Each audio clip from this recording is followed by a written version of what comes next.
terminar luego la conversación con Miguel Ángel. Y vuelvo a lo que les decía, es un libro para mí extraordinario porque tiene una valentía fuera de lo común a la hora de abordar algo que creo que casi ningún autor ha abordado digamos, con la radicalidad y con el deseo de llegar hasta el fondo que demuestra Miguel Ángel en esta novela suya. Es verdad que hay muchos libros sobre los padres, hay muchos autores que han escrito sobre sus padres, desde la famosa carta al padre de Kafka hasta muchos otros en términos a veces positivos, de admiración, otros reconstruyendo su infancia en un ambiente más o menos tóxico. Hay también muchas historias escritas por mujeres que hablan de situaciones terribles y traumáticas, quizá con un punto más de valentía que muchos otros escritores. Pues bien, este libro creo que tiene algo fuera de lo común, les digo, porque aborda no solo unas vivencias dolorosas, sino que se propone llevarnos de la mano hacia el fondo de esos, digamos, de esa experiencia muy dolorosa que ni siquiera a veces la escritura es capaz de nombrar, ¿no? Creo que como lectores nos sentimos desde la primera línea sorprendidos, el tono es magnífico, cuando se nos confiesa que se quiere matar a ese padre, que lo quiere asesinar, y vamos en círculos concéntricos o casi en espirales, acercándonos al meollo profundo de donde viene esta rabia, este dolor y esa confesión estremecedora desde el principio de un miedo que no abandona nunca al narrador. Bueno, les recomiendo, como ya pueden ustedes deducir la lectura, les recomiendo que se dejen llevar por la mano del narrador para llegar hasta ahí y por descubrir luego cómo se sale. El libro tiene esa doble magia de llevarnos hasta el infierno y luego poco a poco darnos la esperanza de mostrarnos que de ahí se sale y de sorprenderse, insisto, de la valentía y del talento de Miguel Ángel a la hora de contar algo que creo que pocos escritores han contado. Ahí lo dejo. Y le doy la palabra a Antonio para que también nos diga algo. Muchas gracias.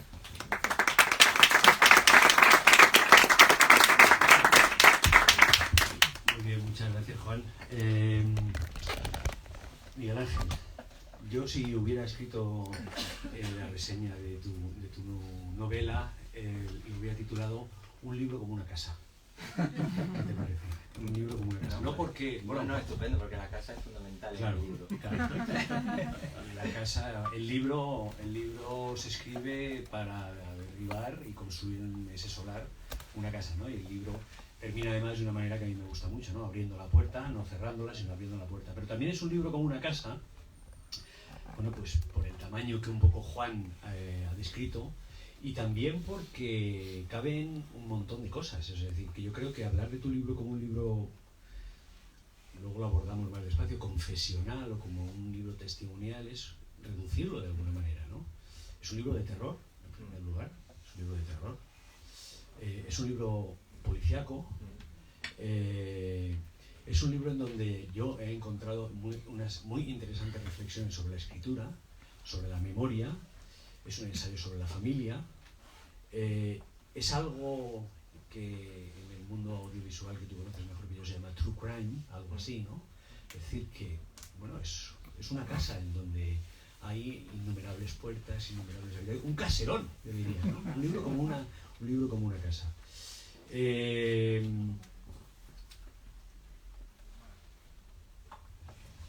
Yo te preguntaría así como para empezar, bueno, si te parece bien esto de un libro como una casa, ¿tú cómo quieres que leamos, sobre todo para quienes no han empezado a leerlo, o incluso para los que hemos leído, si lo releemos?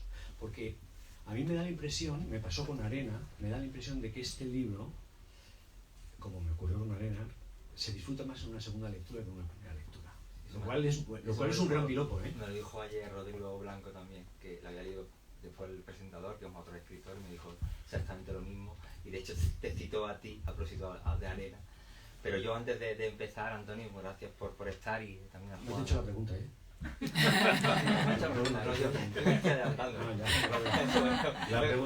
Voy como un bólido. Pero yo quiero dar las gracias antes de la pregunta. Doy las gracias y volvemos para crear un poco de tensión, ¿no? A ver, ¿cuál es la pregunta que me ha dado Antonio Rejudo? Por crear un poco de dramatismo, ¿no? Yo quiero dar las gracias a la librería, a Rafael Alberti, Gracias. Que es una librería con una tradición de años, ¿no? Que se inauguró en 1975 a Lola Larumbe, que de hecho he cogido una frase que le hicieron creo que relativamente hace poco en una entrevista, que decía: todas las mañanas cuando abro la puerta pienso que este es un milagro, ¿no? Y yo creo que Lo sigo pensando. ¿no? Yo creo que las presentaciones de libros son un milagro, que estéis aquí hoy es un milagro, que el libro este es otro milagro. Por eso también aquí hay muchos amigos, bueno, algunos no os conozco, otros son seres más cercanos, incluso personas del otro continente que he visto aquí sorprendentemente. Por tanto, os doy las gracias por estar aquí, por acompañarme. Le quiero dar las gracias a Antonio Lojudo porque creo que es un escritor, yo admiro, es un escritor súper fino. Lo he leído con bastante devoción, a ver si se me pega algo de él. Pero también creo que es un lector muy acertado, todo lo que ha dicho, estoy muy de acuerdo con él, porque estaba en mi idea a la hora de elaborar un libro. Le quiero dar también las gracias, estoy un poquito acelerando para no aburrir mucho, a Juan Cerezo, mi editor, que yo sé que ha hecho un esfuerzo bastante grande por estar aquí, porque tiene un jaleo de 1000 demonios, pero de 1000 demonios, y yo sabía que no iba a venir y ha querido estar aquí. También a Patricia de Planeta, y también a Iván Serrano, que lo he dejado cao con el libro, que está malo. Ya me dijo, se ha puesto malo, me dijo: el próximo libro, es que si te digo otro libro ya es que me llevas al otro mundo. Y también quiero darle darle las gracias a la familia Tusquets, que es una casa, a Delia, a Natalia, a Cristina, a Alejandra, ¿no? A Ana, a José María, porque tú lo has dicho, en el libro la casa es importante, la casa está tratada con elementos de terror, pero hay muchos tipos de casas. Esta es una casa de y con libros, por tanto es un refugio, y estamos en un refugio. Y ya me puedes hacer la pregunta. ¿No? Lo que yo te quería preguntar es, para quienes no hayan leído el libro, y para los que, por eso me lo he enrollado y ahí he sido cuando me has pillado, los que lo volveremos a leer por segunda vez, ¿tú cómo querrías que leyéramos este libro? ¿Como una confesión? ¿Como un testimonio? ¿Como un reality show? ¿O como una pieza literaria?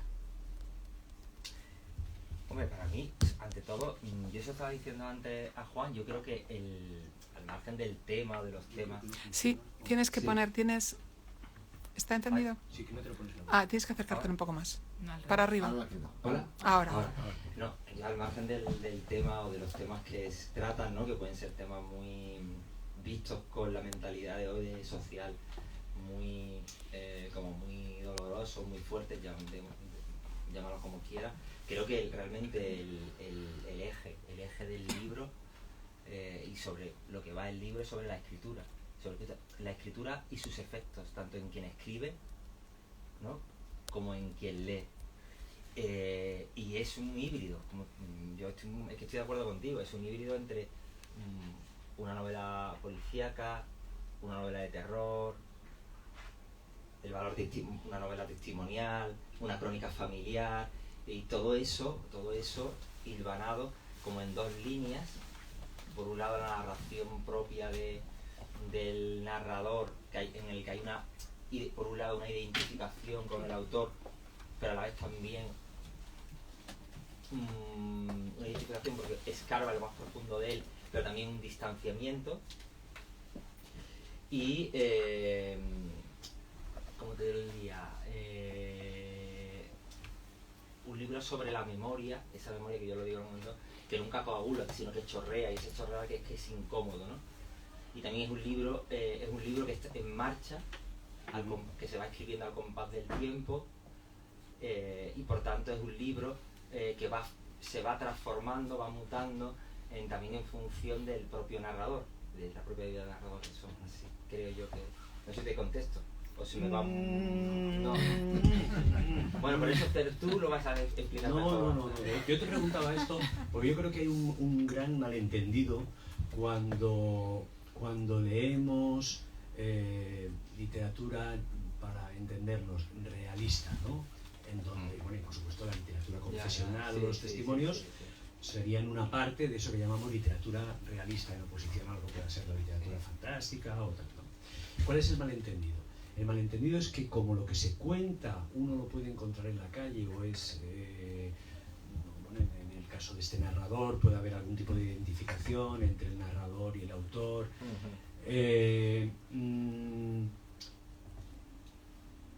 Eso no es un texto literario, es decir, eso no tiene una retórica detrás. A mí me parece que es un absoluto error. Es decir, precisamente para dar esa impresión de desahogo desaforado, de sinceridad descarnada, desesperación, todas esas sensaciones que todos los que hemos leído el libro hemos estado experimentando durante la lectura, para que nosotros experimentemos eso, es necesario detrás alguien que haya trabajado con palabras y con sintaxis y con estructuras, porque eso no se siente porque cae de los árboles y del cielo, ¿no? Eso es una estrategia narrativa que cuanto más sofisticada es, menos se nota y más natural parece. Entonces, creo que esto, que es una obviedad y una verdad de perogrullo, conviene decirlo en este tipo de literatura en donde la propia retórica, es decir, cuando hablo de retórica no es una cosa naturalmente... quiero decir, una manipulación del texto es muy potente y al mismo tiempo muy invisible. Porque parece que tú estás ahí, que un día te pusiste, te sentaste y redactaste ello. No.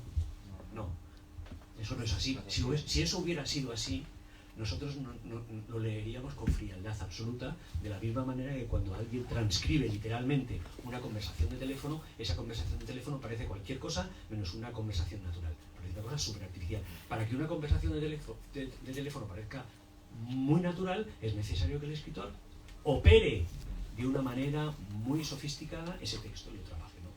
Entonces, yo creo que esto, que es aparentemente un vómito, en realidad esconde una pieza literaria y retórica de primera magnitud, en donde hay ahí alguien que ha diseñado un texto y ha emprendido una estrategia para producir unos efectos que creo que consigue.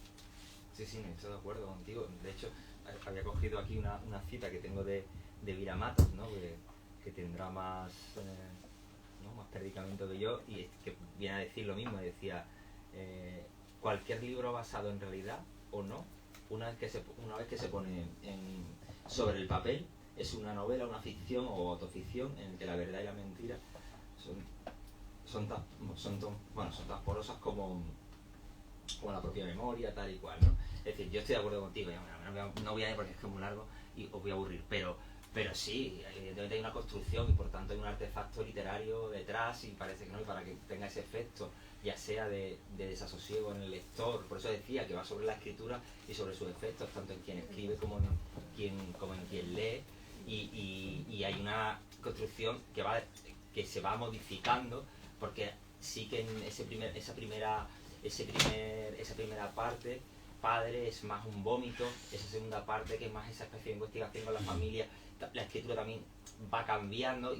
y la última parte está mucho más sofisticada, siempre fuera de la retórica, porque a mí no me gusta tampoco escribir como bonito, tampoco creo que se pueda escribir.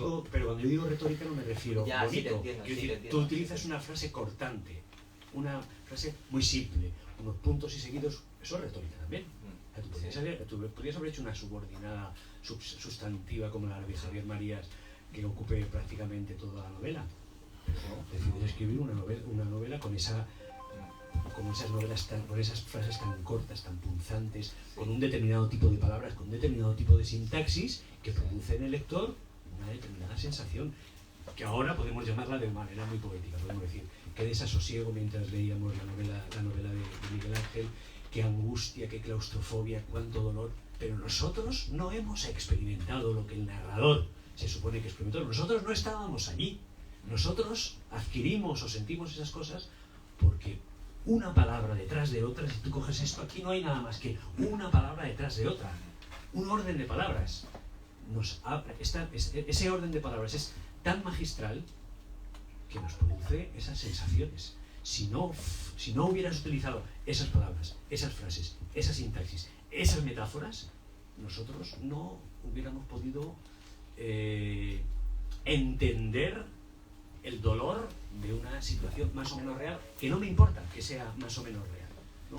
De eso también podemos hablar luego. Hay cosas que me da igual que sean verdad o mentira. Lo único que me interesa, estoy siendo un poco profesor de literatura, lo único que me interesa es que funcionen en Claro, que funcione en el libro, que eso que tenga verdad, que sea verosímil en el libro, es lo único que interesa, da igual que sea verdad, que sea mentira, que eso es lo que menos importa para cualquier cosa. Tiene que funcionar narrativamente como artefacto, igual que una película, da igual que sea un true crime o no, tiene que funcionar, y de hecho todo está manipulado, es decir, los documentales están manipulados, ¿no? Dicen, la gente tiende a pensar que un documental es más verdad que una ficción, a lo mejor la ficción es más verdad que un documental.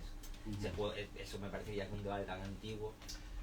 Yo te propongo, o sea, yo tenía dos opciones: enfocar la conversación por la parte de lo que cuentas o por la parte un poco más literaria. A mí me interesa más la parte literaria. ¿Te parece? Te voy preguntando y vamos hablando de cómo consigues que cuando alguien lee la novela parezca estar leyendo una confesión que no ha sido planeada antes, sino que te sentaste y vomitaste todo. Y eso es lo contrario, que está muy trabajado. Eso es lo que ahí es donde quiero ir. De hecho, a mí este libro me ha costado mucho dejarlo. Si no hubiera sido por Juan Jerez y por Iván, además que a los chicos lo he machacado, pues posiblemente no lo hubiera soltado, porque lo tenía en la cabeza todo el día. Y además también me he cogido, que estamos en Alberti, unos poemas de Alberti. Bueno, tus padres mueren dormidos, deja ese sueño, ¿no? Y era un poco eso, ¿no? Es que yo siempre estaba ahí en el sueño con esta novela, escribiendo. De todas formas, yo, y además creo que hablé contigo, y que tú a veces que también has practicado también esta cosa de esta porosidad ficción, realidad, y da igual.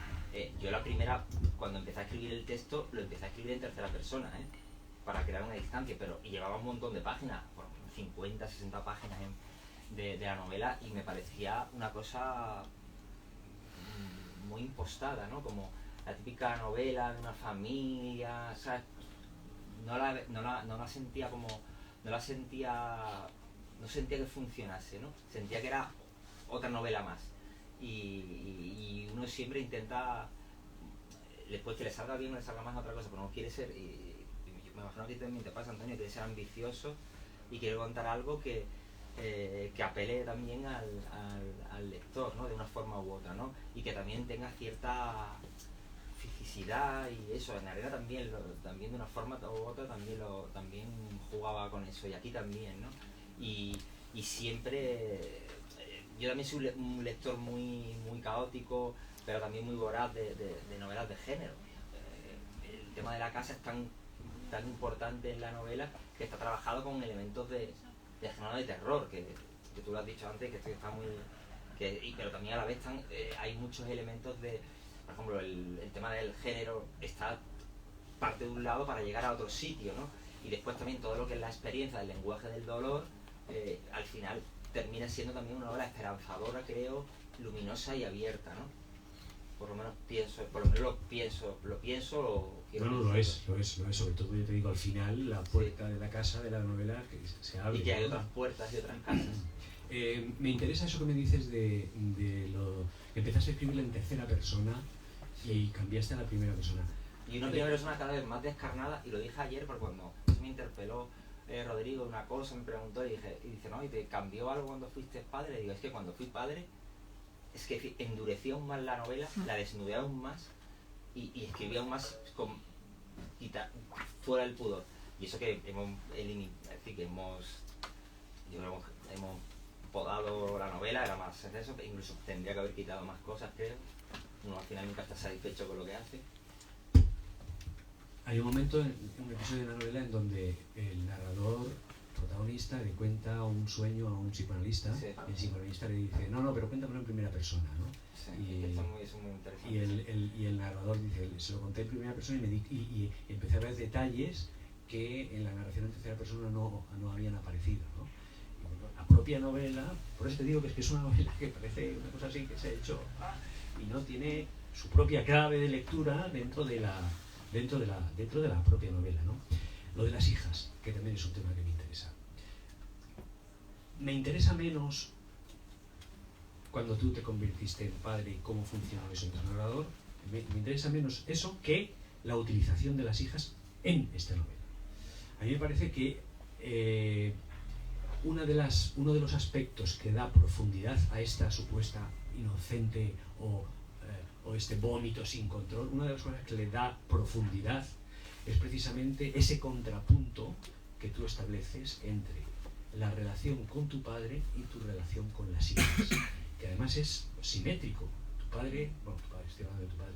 Sí, del padre del narrador. El padre del narrador, para ser técnicos. El padre del narrador tiene 2 varones. Sí. Y el narrador tiene 2 mujeres. Sí. Me da igual que sea verdad o que sea mentira. El hecho es que eso funciona narrativamente en la novela. Perfecto.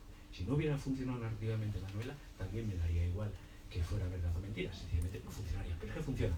¿Qué es verdad? Vale, pues bueno, como les digo a mis alumnos, bueno, ¿y qué? O sea, si realmente tenemos que acudir a lo que realmente sucedió, entonces es que la novela no vale mucho, ¿sabes? Pero no tenemos que acudir a eso. Funciona. No, es decir, tu padre, el padre tuvo 2 hijos, el narrador tiene 2 hijas. Me quiero separar.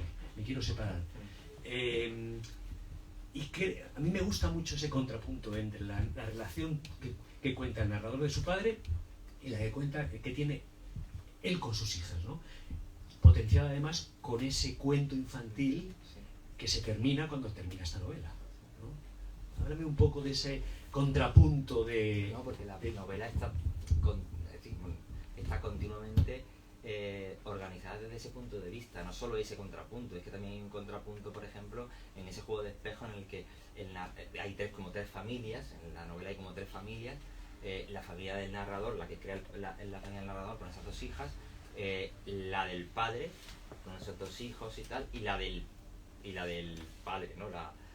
Entonces, por ejemplo, hay otro juego de espejo en el que el padre no le permite al narrador tener relación con sus padres, los abuelos paternos, y llega un momento en el que el narrador, cuando tiene sus hijas, tampoco se lo permite a su padre, ¿no? En ese juego de espejo, en esa especie, por ese miedo, porque lo que mueve también la novela es el miedo visto desde muchos prismas, un miedo también a esa cuestión de la genética, a lo que se pueda pegar, ¿no? A esa cosa viscosa que se te va quedando, ¿no? Y todo eso se va repitiendo y hay un montón de patrones que, como tú has dicho, ¿no? De juegos simétricos, yo llamo juego de espejo, a lo largo de toda la narración,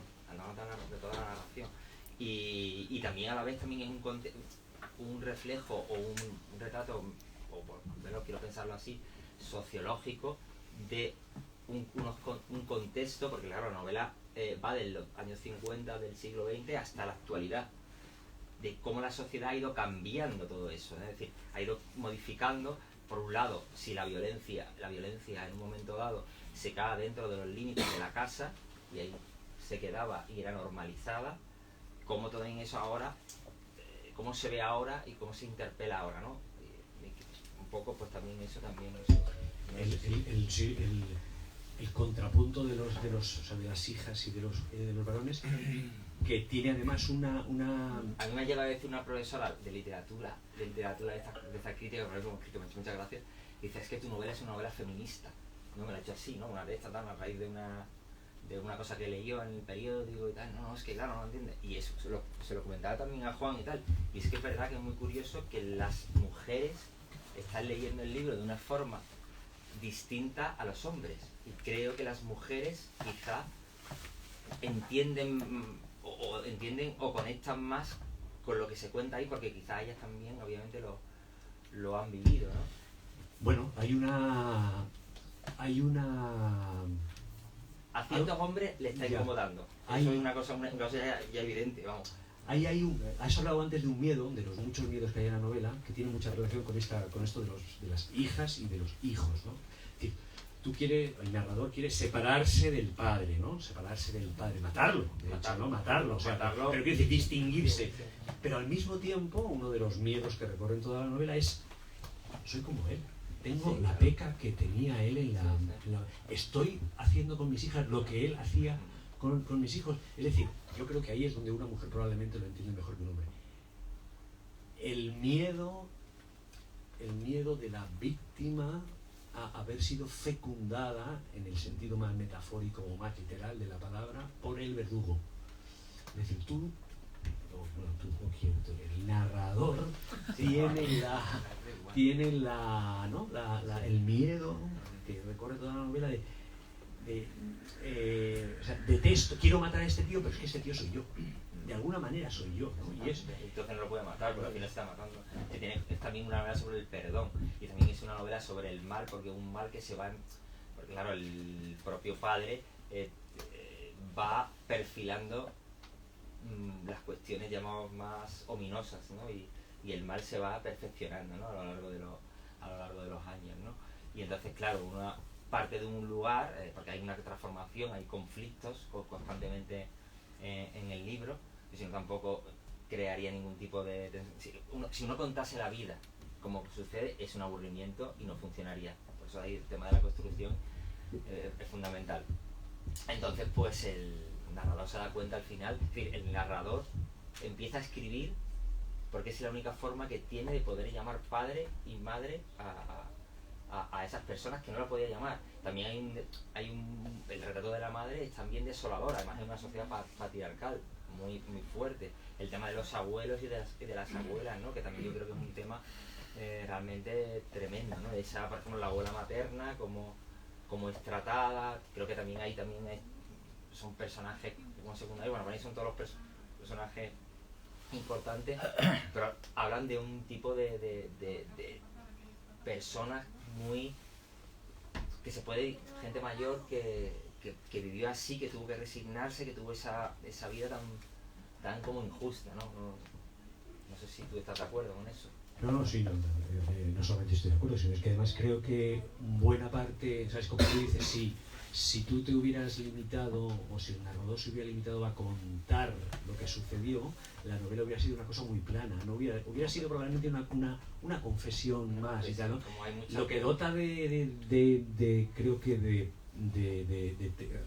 dota la novela de una tercera dimensión es el hecho de que tú incluyas dentro de la novela el proceso de construcción de la novela. O sea, eso es, para mí, lo que hace que la novela tenga altura, anchura y profundidad.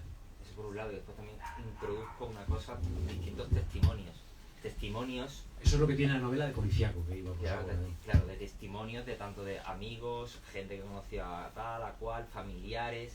Y ese tipo de testimonios, que al final es también una reconstrucción de la memoria, porque por un lado el narrador está también reconstruyendo esa memoria que continuamente le está chorreando y está interpelando. El narrador, es decir, también no es una novela complaciente con nadie, ni con el propio narrador. El propio narrador se cuestiona constantemente y se azota constantemente y duda constantemente. Porque si no dudase, creo que no sería un buen contador de historias. Los que tienen certezas me parecen peligrosos. Es una de las frases sobre las que te quería preguntar, pero eso es al final. Y después, claro, de pronto le pregunta a alguien, a un amigo, y el amigo te dice una cosa, el narrador tiene un recuerdo distinto, el propio hermano vive las cosas, porque claro, cada uno vive la vida de una forma. Es decir, esta misma conversación entre tú y yo la contaría desde un punto de vista y tú desde otro punto de vista seguro. La contaríamos desde un tono, yo desde un tono, a lo mejor tú desde otro.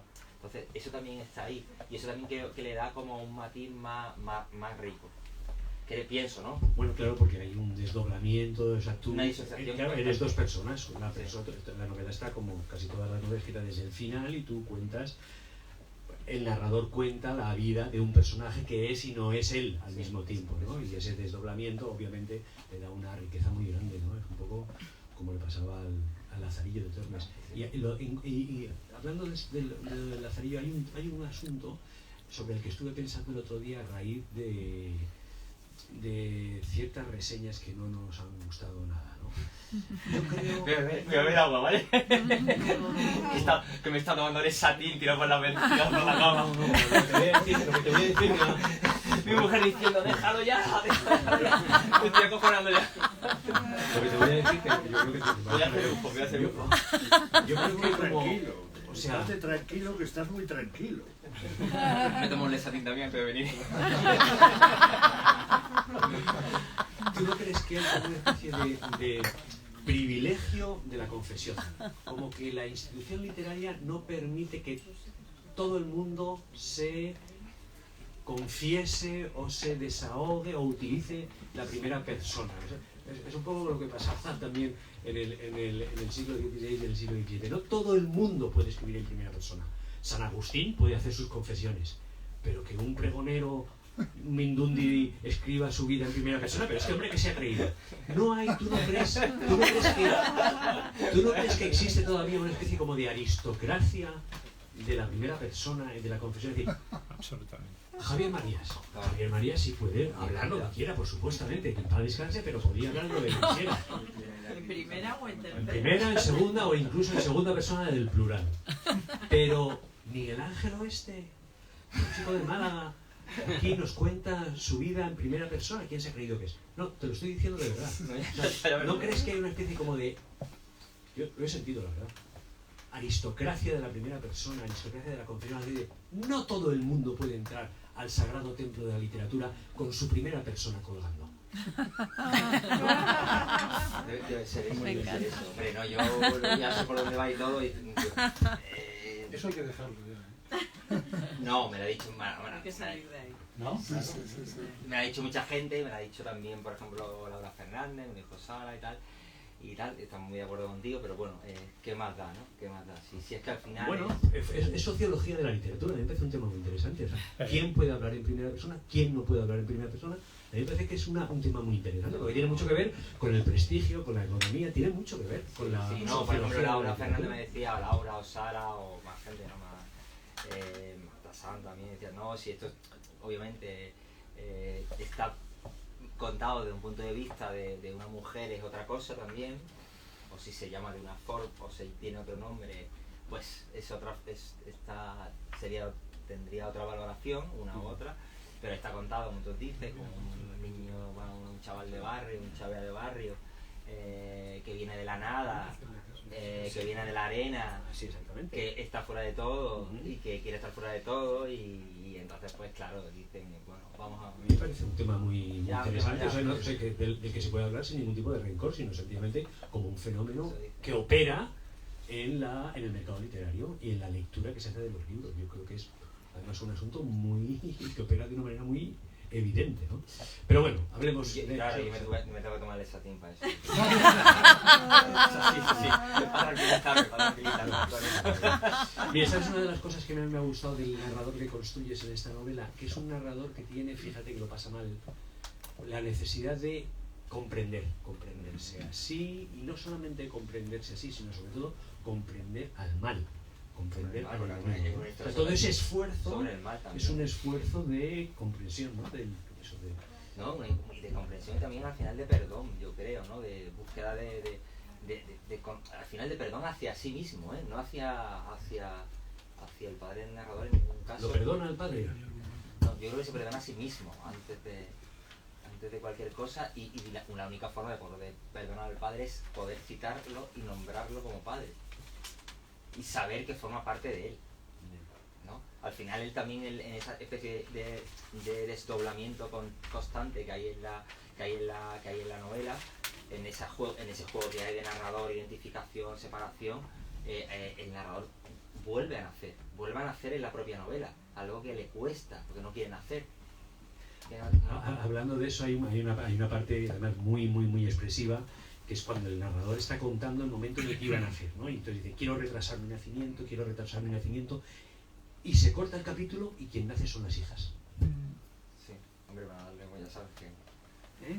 Eso no puede ser casual, naturalmente, eso es una cosa No, medida, sí, planeada. no, y hay un juego para intentar captar. Una de las cosas que me dicen, o los que han leído, que el libro como que se lee con bastante fluidez, avidez, que no lo sueltan. El narrador dice que no busca el efecto del suspense. No, pero bueno, lo hay para crear un suspense.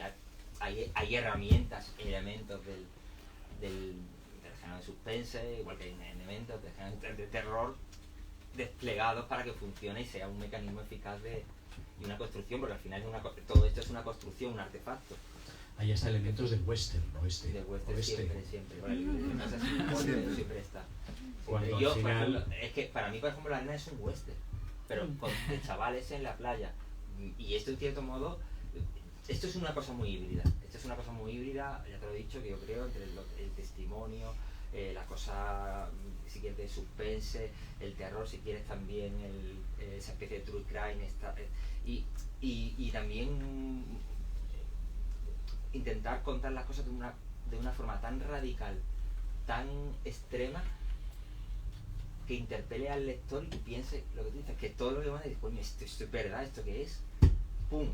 Como una... ¿no? Hablemos golpe, ¿no? de esa sensación de... Pero la gente se siente incómoda. Ya, se siente no, mucho pero ahí. tú provocas la incomodidad. Claro, claro. La lectura no es una lectura cómoda, no podría ser una lectura cómoda.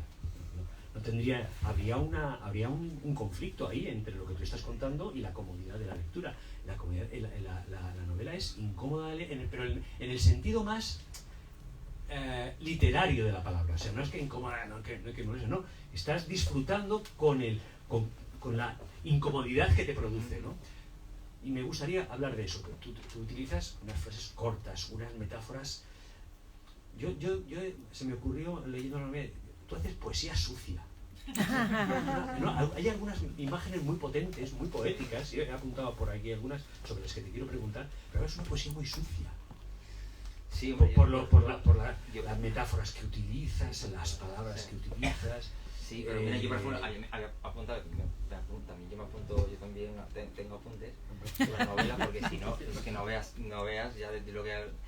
Mira, digo, yo creo que se escribe feo de lo feo, y esa es la maravilla un poco de los textos, de la literatura, ¿no? Si me hubiera puesto así como un poco exquisito, ¿no? Y hubiera puesto... Bueno, a eso me refiero. Tú no puedes empezar... Hubiera estilizado el horror, ya me No, que tú no puedes empezar un libro de esta naturaleza diciendo: señoras y señores, caballeros, amigos todos. Sí, no. Eso requiere no, y además, empezar... No, y aparte, yo he intentado también, no sé si lo he conseguido, y en esa cosa de la ambición y tal, cuando uno se pone como... Yo he querido, con esta novela he sido más ambicioso y más complejo que con la anterior. Uno siempre intenta escribir un libro mejor. Siempre quiere, por lo menos tú también, Antonio, todos los que estamos aquí, Berna, tal, los escritores que hay, Juan, quieren escribir un buen libro y más. Entonces, pues, quieren ser más. Yo soy muy exigente, quiero llegar a la excelencia, nunca llegaré. Pero esto es un artefacto mucho más complejo, es como también a veces una caja china, con la que he hecho antes Juan, una especie de círculos concéntricos que se van conectando. Ahora, claro, evidentemente habrá gente que lo lea de una forma, otros de otra, según también la experiencia de cada lector, no solo vital, sino también de las propias ficciones que ellos hayan leído. Y algunos lo conectarán, otros no. Javi, seguro que sí. Trabajaste mucho propiamente lo que es la textura del lenguaje, la sintaxis. O sea, hay una voluntad. Y hay una voluntad a veces incluso desde el principio hasta el final, de evolución propia del lenguaje. Al principio, si te das cuenta, está escrito como más que bonito, mucho peor, de forma intencionada, para que haya esa evolución. Porque también va a evolucionar el propio narrador, son 12 años. Y en ese libro en marcha que se va escribiendo al compás del tiempo, el lenguaje tiene que cambiar. Es decir, y eso lo he hablado mucho con Juan, con Iván. Joder, es que esto es muy arriesgado, ¿esto qué vamos a hacer? Si esto va a pensar, no, pues así, vamos a dejarlo así, porque si no todos los libros se parecen, incluso las partes bonitas, ¿vale? Vamos a quitarlas, a la mierda. ¿Vale? No, por eso está el pobre Iván allí, malo. Hay una voluntad de fealdad, ¿no? Sobre todo al principio. Sí, sobre todo al principio, en las primeras partes, después poco a poco, eso se va compasando y va cambiando, ¿no? Sobre todo en la última parte. Déjame que te pregunte frases que me han llamado la atención y que además esto es muy periodístico, yo creo. Yo digo frases que he subrayado y tú te enrollas. Los que dudan, esta la has mencionado tú. Esto es difícil que yo me enrolle. Pero No, sí. Esta la has dicho tú antes, además. Los que dudan suelen ser buenos contadores de historias. Sí, yo creo que las personas que tienen tanta certeza, yo no lo digo, pero incluso en la vida, yo creo que hay que alejarse de esas personas, ¿no? Pero, ¿qué? No, yo creo que siempre hay que dudar para todo. El mío proceso creativo es una duda constante. Es una duda constante. Y creo que eso es muy bueno para crear cualquier cosa, una película, una canción, un texto literario. Y en la duda está el germen de la creación y si quiere, de la autenticidad. Escribir es lo contrario a huir. Sí, porque escribir es una forma de enfrentarte al que eres, a conocerte, a quién somos, ¿no? Creo que sí, creo que es una forma de conocerse y de escarbar en uno mismo a lo más profundo, ¿no? Eso te iba a decir, la metáfora esa del perro que escarba, no para enterrar el hueso, sino para descubrirlo, ¿no? El cuerpo, más que la mente, tiene memoria. Es que el cuerpo tiene memoria, es que el cuerpo y ahí en el narrador ya no solo el cuerpo del dolor físico, del maltrato, sino el cuerpo de todo lo que se queda dentro, ¿no? Que es como yo le ponía, siempre pongo el ejemplo de como si tuvieses dentro una babosa y la babosa va dejando esos elementos, ¿no? Esa reza del fin, y se te va quedando, y eso es muy difícil de quitar, ¿no? Y es pegajoso y es incómodo, como la resina, es como el alquitrán. No importa el afán que he puesto en olvidar y perder aquel temblor que sentí en mi infancia y juventud. Punto y coma. La disminución de lo que soy. Me encantó, me parecía hasta un título de novela. No acabé de entenderlo bien y digo, tengo que preguntarle. Pero me parece bellísimo, la disminución de lo que soy. No, porque al final, yo siempre lo digo, no hay nada más triste que un niño al final que no es amado durante su infancia, ¿no? Y entonces la casa, porque al final todo va de la casa, de una casa en la que no hay nada, de una casa que se derrumba, y una casa, entonces un niño que no es amado es un niño me parece un niño, bellísimo. Y que será también un adulto, si quieres cojo, o llamarlo como quieras, ¿no? Me parece de verdad una cosa, un sintagma casi quevediano, ¿eh? La disminución de lo que soy. Hay que verlo así. Hay una parte... Me quería que era muy tosco. No. Eso tiene una belleza sucia, te lo he dicho antes. Es una belleza sucia, muy buscada. ¿Sabes por qué? Porque también he leído mucho a gente americana que son también muy sucios. Literatura norteamericana así, desde pequeño. Bueno, y sobre todo que es que estás hablando de algo que no puede ser. Ahí puedes hacer otro tipo. Ahí eso lo tenía muy claro. Es decir, las cosas bonitas y incluso párrafos que eran, es que le hemos metido un hachazo brutal, ¿eh? Y cosas ahí y tal, y me decía Iván, me dice, no, hasta hecho que no trabajamos fino, porque es que esto podrían ser varias novelas. Que obviamente ya aquí esto sería hacer un ciclo, lo siguiente es otra cosa distinta, pero podrían ser, y cosas muy brutas y cosas muy que dan para escribir una novela, o varias. Mejor. Te iba a preguntar por la relación entre esta novela y Arena. Es una novela que dialoga con ella. Yo creo que Arena es el balbuceo previo a esta novela. Sí, yo creo. Yo creo. Bueno, Arena es también una historia de un verano muy concreto, de un grupo de chavales muy concretos, tienen cosas que ser... Bueno, pero para mí Arena es como... Es una novela en donde de lo que se quiere hablar se ha extirpado. O sea, es una novela construida alrededor de un agujero negro. Claro, y es una... Aquí el agujero negro se rellena. Y fue también una novela también más estilizada, en cierto modo. Esta es una novela más... Arena estilizada, sí, muchísimo mucho más. más estilizada, mucho más poética, y esta es más directa, más... Hay una parte de la novela, la famosa, cuando regresa a la casa, y ya hemos visto la parte más dura de la novela, la hemos leído, y dice: el trofeo de la cárcel, un granizo en mi lengua, sus manos en mi espalda. Después solo aviones dejan cicatrices silencio. ¿Se puede poner el silencio en papel o solo en los hechos? Se lo pregunta el narrador, te lo pregunto a ti. ¿Se puede poner el silencio en el papel o solo en los hechos?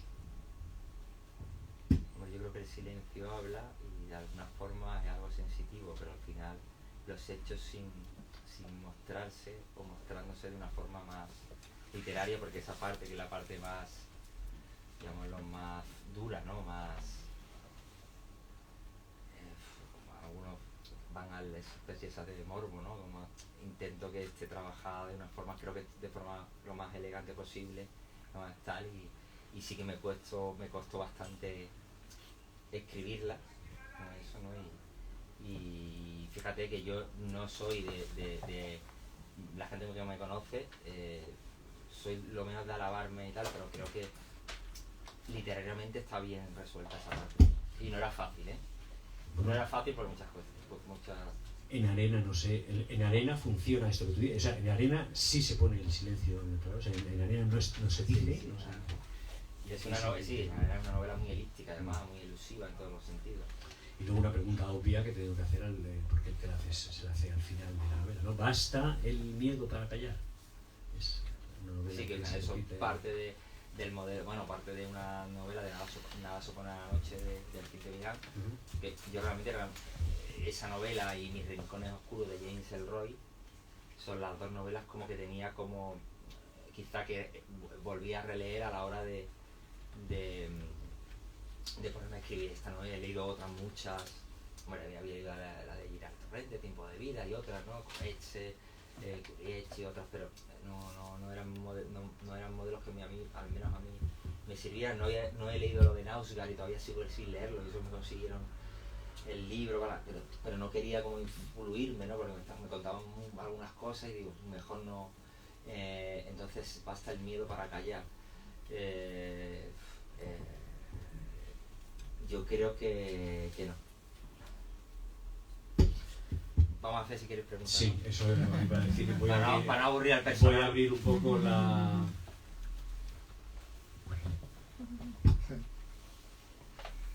No sé si alguien después de esto ya dice... Fernando quería hablar, pues ha tenido que ir porque tenía otro acto. Hombre, el presidente de la academia, bastante que ha venido. Un ratito. Yo quiero. Sonia Rubiano, qué peligro, ha venido de Melilla además. No, pues bueno, o sea, bueno, sí, he venido a verte y de paso a hacer un curso, pero sí, pero he venido sobre todo a verte. Yo me creo, digo, esta mujer ha venido de Melilla. Bueno, es que he venido de Melilla. Pues... No me hagas más una pregunta compleja, que tengo Venga, vale. Bueno, yo primero estoy conmocionada por tu novela porque yo creo que eres tú, la verdad, estoy convencida. O sea, sí, narrador y todo eso, en fin. Y, hombre, hay una parte, a mí me da muchísima pena ese niño que se despierta de noche y se encuentra solo en casa, eso me parece tristísimo. Y me ha llamado la atención, esa es la pregunta, que perdonas a la madre, de alguna manera, Bueno, no sé, yo es que, vaya, yo que soy madre... No, eso es entonces... Pero la madre... No, pero vamos a ver, yo hablo de un contexto, el niño se despierta solo, eso pasaba, es muy habitual en esa época, imagino. Que se quedaban solos, igual que había padres que cogían, iban al supermercado y dejaban a los niños en el coche, eso era impensable. Entonces, estamos hablando yo hablo de un contexto muy distinto al de ahora. Mira, ahora con la mentalidad de ahora dices tú, hostia, qué barbaridad. No, porque la perdonas en toda la novela. A la madre, a la madre la perdona. No, tampoco, no. Yo creo que bueno. Yo, por ejemplo, una de las cosas que pongo, que también la figura de la madre termina siendo muy dura. Yo pongo aquí, y de hecho su desapego yo creo que resulta mucho más incomprensible visto desde un punto de vista de la sociedad patriarcal. Yo creo que no. Yo como autor creo que no. Y el narrador creo que tampoco. O a lo mejor el narrador sí. A mí me ha interesado mucho la reflexión que hacías tú respecto a quién tiene derecho a contar su vida. Y curiosamente parece raro que en el terreno vamos a entrarle otra vez, porque si te tomas los lexatines pues te tomas uno más. Oye, que Vilamatas dice que se toma de 4 a 6 al día, o sea que tampoco pasa nada. No, el tema de que En el cine, por ejemplo, eso es en el documental, y sobre todo en el documental performativo, es una práctica absolutamente habitual. Cualquiera cuenta su historia, ¿no? Cualquiera coge una cámara y la cuenta. De hecho, a veces la cuentan hasta demasiado.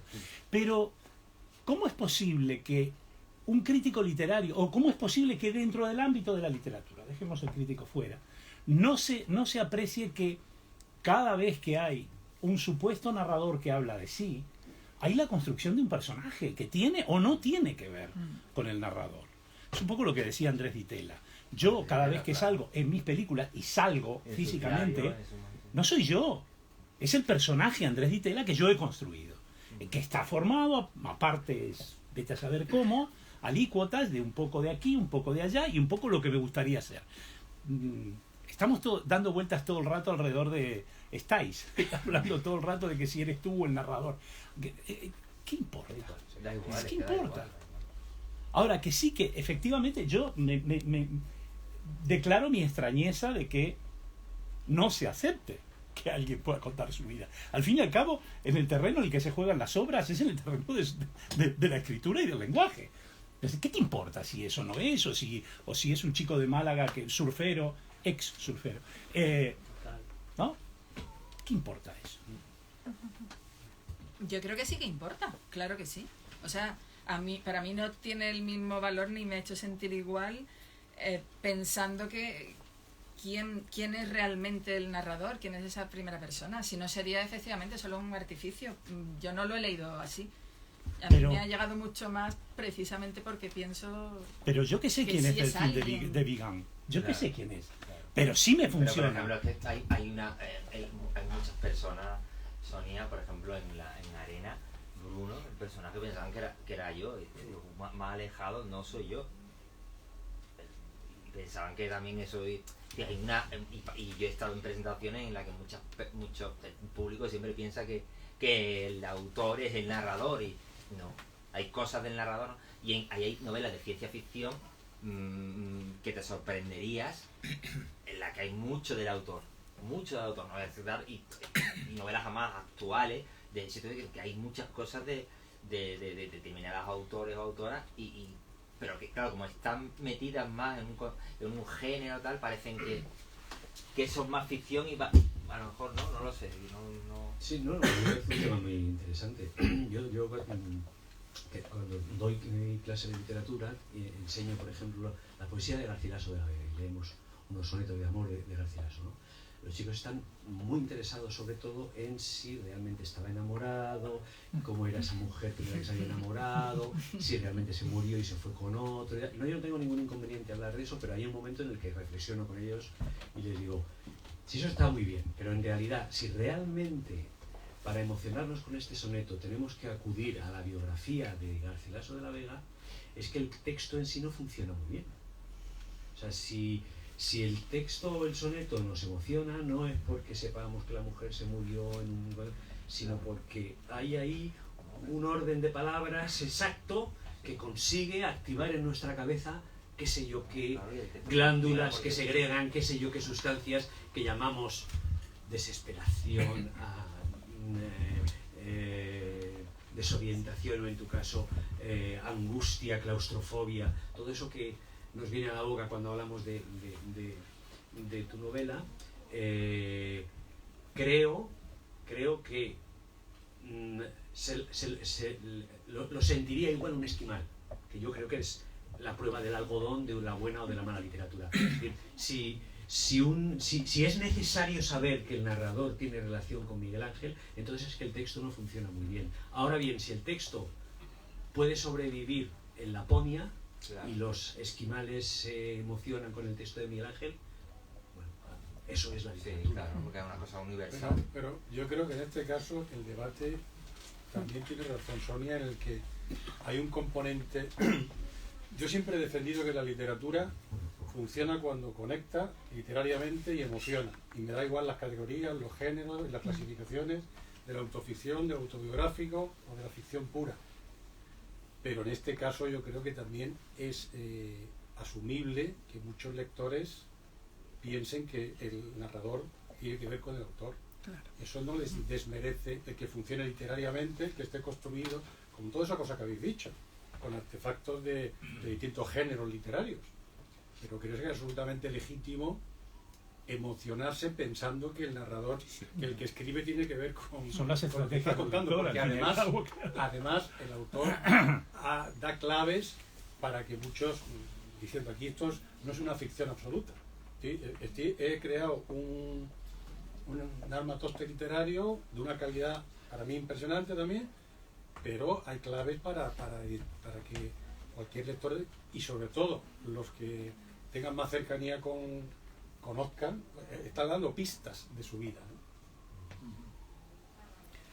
Yo no he leído el libro aún, Miguel Ángel, pero prometo empezarlo ya, sobre todo después de la dedicatoria tan bonita. Al hilo de lo que estabais hablando, de ese juego de espejos que significa el narrador, si es parte de la historia o no. Otro buen amigo nuestro, Javier Cercas, también de Tusquets, en sus últimas novelas de la trilogía, se autoparodia a él. No te creas nada de lo que dice Javier Cercas cuando escribe sobre Melchor. Es una parte en la que te involucras también en la historia. Y leía a un escritor decir que escribir es crearte una identidad. Esa creación de la identidad que tú has marcado a partir de Arena y ahora de esta, es la que quieres continuar para que el lector te siga identificando con este tipo de género, con esta ficción, no ficción y a la vez terror, o buscas crearte una identidad como escritor que pueda abrirte puertas a otros géneros en el futuro. No, yo creo que con este libro cierro un ciclo y el siguiente libro, los siguientes libros, creo que voy a ir por otro lado, sinceramente. Porque es como, también creo sería como, siento como que me repetiría.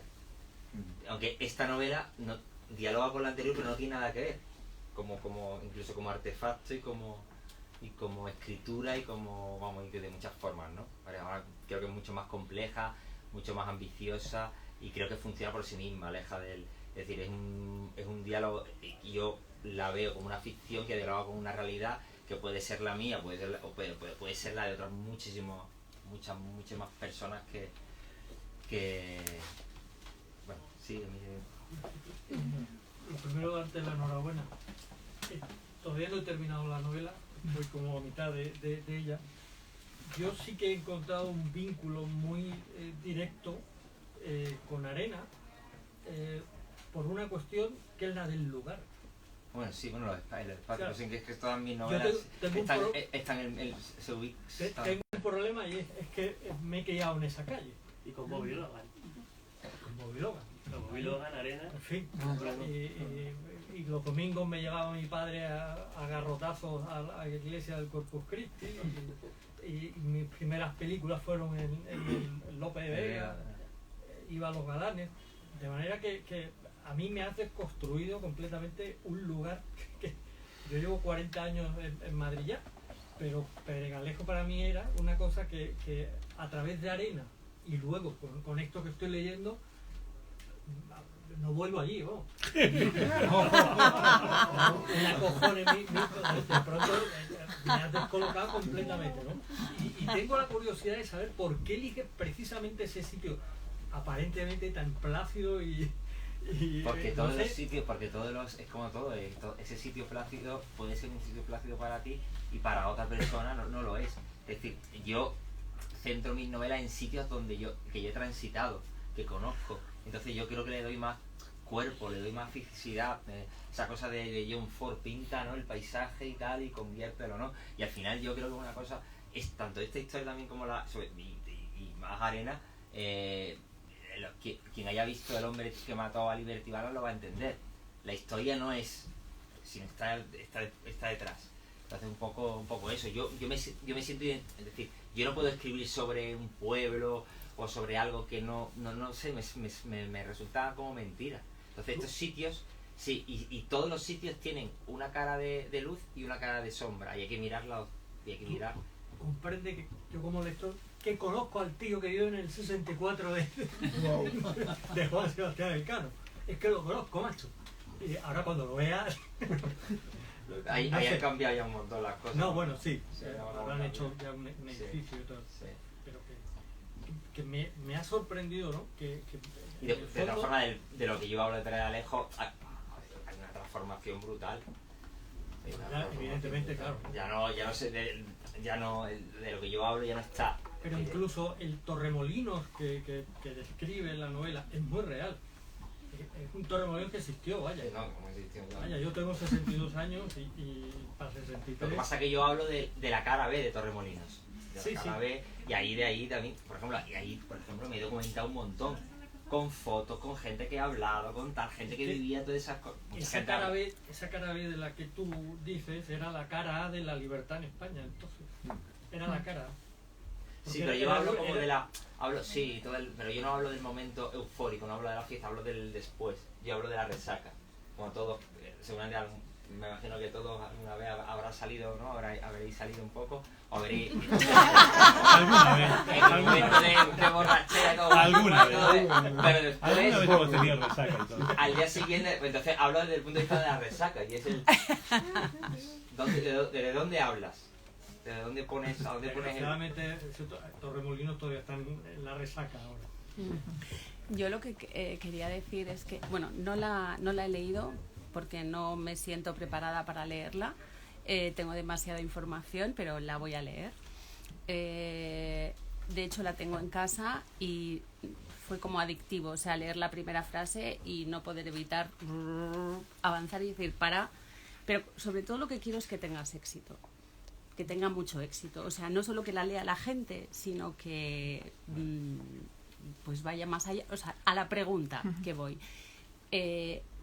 Por todo lo que contáis, la calidad literaria está garantizada, la mezcla de ingredientes atractivos y de géneros está garantizada. ¿Es adaptable al cine? ¿Consideráis que tiene...?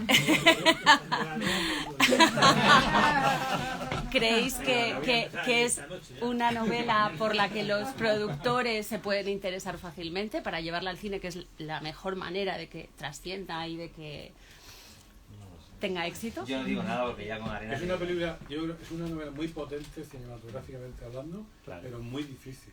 Complicado. O sea, hay que tener... Hay que tener, pues, recorre varias décadas, o sea, es que el retrato que hace de la Costa del Sol, finales de los 60, de los 70, esa resaca de la que habla, es como la cara B de la que nos han costado de la Costa del Sol maravillosa. Yo creo que os ha hablado poquísimo de esa, como desde el punto de vista de donde yo pongo el prisma. Claro. Donde yo pongo el prisma lo pongo en otro sitio, a los libros por lo menos que yo he leído sobre esa. Entonces, como él tiene mucho cosa con el cine, es muy cinematográfico en muchas cosas. Ahora, muy difícil, Gerardo. Vaya presión que me estoy Que te hemos visto y... No, por ejemplo, Arena es muy fácil de adaptar, porque transcurre un verano, un grupo, tal, creo que tiene cosas muy fáciles, pero es fácil de adaptar. Esta es más ambiciosa en muchos aspectos, ¿no? Bueno, No pero sé. el éxito tiene que ser por la novela. Eso sí. No por la película. Tiene que ser por la novela. Esto es de la novela. Claro. Y digo yo que aquí está Gerardo llevando al cine mi novela. No, exactamente. Pero no, que- la novela es una construcción que tiene que tener éxito y lo mantiene. Sí, bueno, pero eso- yo hablaba de público, yo hablaba de mucho, o sea, de éxito. No, hombre, no lo sé. Sí, tendrá que ser otra cosa. El éxito que me lo hayan, oye, que ellos hayan fijado en que no es fácil, a lo mejor otro editor no me la hubiera editado, pero una novela de riesgo, yo creo que un riesgo, es una novela bastante radical en muchos Sí, aspectos, pero eso es lo y interesante, ¿no? tanto en el tema, en los temas que trata, cómo lo trata y cómo se cuenta, ¿no? Pero yo siempre lo he dicho, y lo pongo y me lo repito, el meollo de todo es la escritura y sus efectos en quien escribe y en quien lee. Y si la gente identifica tan claramente al narrador como el autor, algo bien habré hecho, porque la gente tal... Y mira, una anécdota me contó aquí Mirito, que estaba que fue a comprar fue a otra librería. En otra librería, Esto se puede dice. ser, no puede- Lola, En no puede otra ser. librería. Pero le dijo la librera, ¿no? No, Sí. esta no era una novela para mí, pero he empezado a leerla. No, Cuéntalo, que lo cuentan mejor. que dice, ¡ay, esta novela! ¡Ay, esta novela! No, mire, estoy buscando, vengo de ese miedo. ¡Ay, esa novela! Digo, ¿qué pasa con esa novela? Digo, no sé, yo no la conocía, no la había visto nunca esa mujer. Y me dice, es que con esta novela me ha pasado una cosa tremenda. La abro, no, porque yo me fío mucho de Sara Mesa. Y entonces vi el faldón y dije, pues le voy a echar un ojo. Abro la novela y pone, yo quería matar a mi padre. No, esto no es para mí. No estoy en este momento. Esto va a ser narrativa como la de ahora, que no sé qué, no sé cuánto. Pero resulta que de a ratos estaba en la librería y si no había nadie me acercaba, abría y seguía leyendo. Sí, es que eso es lo que me pasó a mí. No solamente seguía leyendo, sino dice esa frase que es genial. Dice, a veces le decía, no seas tan sádico. Y otras veces decía, ven aquí que te voy a dar un abrazo. Que me parece que son como los dos polos, ¿no? En los que oscilas cuando estás leyendo la novela. No, y que la chica se lo bebió al final, entonces sí, también le encantó, claro. Estará bien hecho, ¿no? Como construcción. Bueno, yo creo que va a tener mucho éxito, Miguel Ángel, esta novela, sí. Muchas gracias, Antonio, y muchas gracias, Juan. Sí. Sí, es que yo me siento un poco como el que se ha metido en una boda al que nadie ha invitado, claro, que todos son amigos y yo no te conozco de nada. Y yo soy el lector que no es profesor de literatura de universidad, que no ha vivido en tu barrio, que no te conoce de nada. Y entonces quiero decir dos cosas sobre lo que he oído. Como lector, que leeré tu libro, posiblemente de camino a mi casa en el metro, porque estoy acabando otro, entonces acabo un poco con el tuyo seguramente. Y te digo lo siguiente, sobre lo que estáis diciendo de la literatura del yo, un poco, sobre quién tiene derecho.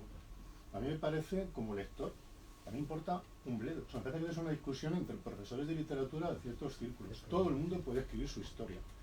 Eso por un lado. O sea, me llama la atención porque yo no estoy en ese círculo. Y luego, a mí como lector funciona si es verosímil, no si es verdad. Claro, o sea, a mí que realmente te haya pasado a ti, me importa un pito. Si fuera psicoanalista, a lo mejor no. O sea, si estuviera leyendo el libro de James Rhodes y fuera psicoanalista, digo, joder, con todo lo que he estudiado de psicología, voy a ver qué pasa aquí. Pero a mí personalmente me importa un bledo. O sea, lo que me importa es que literariamente esté bien escrito, o sea, que tenga... Claro, y que cuando yo lo esté leyendo, ese personaje me lo creo. O sea, a lo mejor tú me estás hablando, yo qué sé, de Spiderman evidentemente no puede existir. Pero si un tío como el de Spiderman lo sabe hacer bien, cuando yo lo estoy leyendo, joder, Peter Parker es la leche. Aquí habla de Daredevil. También. Peter Parker, no, aquí Daredevil, que es muy importante, el tema de la ¿no? El hombre sin miedo, sí, está claro, yo estoy de acuerdo totalmente contigo, es así. Y tiene que funcionar que sea verosímil dentro del propio libro, dentro de la propia... O sea, si a mí no me engancha, pues una aportación a la vida. Claro. Un segundo.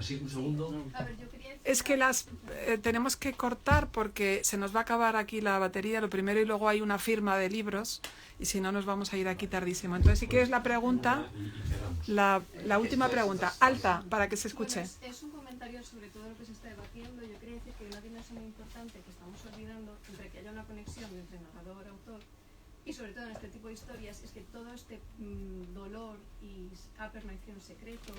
Nadie se atreve a contarlo, nadie se atreve a expresarlo, y yo creo que hay una dimensión que es catártica para una persona que ha sufrido y que ayuda porque hay alguien que está revelando y alguien que por fin está rompiendo esa pared.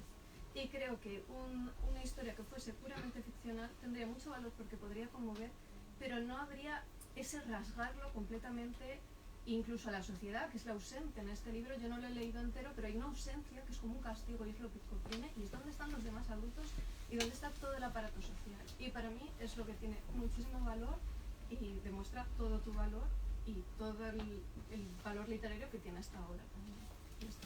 Está muy bien dicho, lo ha dicho muy bien. Tampoco me conoce de nada.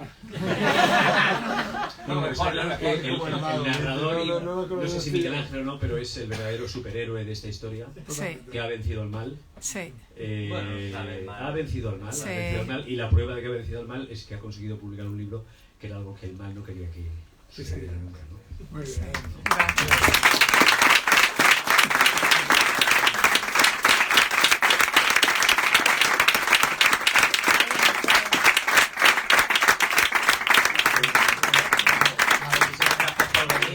De Madrid, que yo sé que es muy complicado, y además gente del mundo como Dani Guzmán viene ahí del dentista, el pobre, que no polvo, no, lo sé, que mientras así que os os doy las gracias y si os puedo dar un abrazo, pues...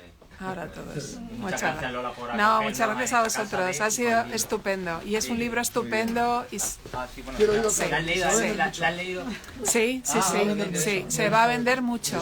Se va a vender mucho. Me gusta oírlo. Hay que hablar de él claramente. Claramente. Yo le prometo Claramente. que el sábado en el programa de cine voy a recomendarlo. Pues me parece muy bien. Nosotros también. Además me lo voy a leer esta tarde. Pues aquí mismo. Gracias a todos los que habéis estado escuchándonos desde sus casas a través de Instagram. Muchísimas gracias. Miguel Ángel.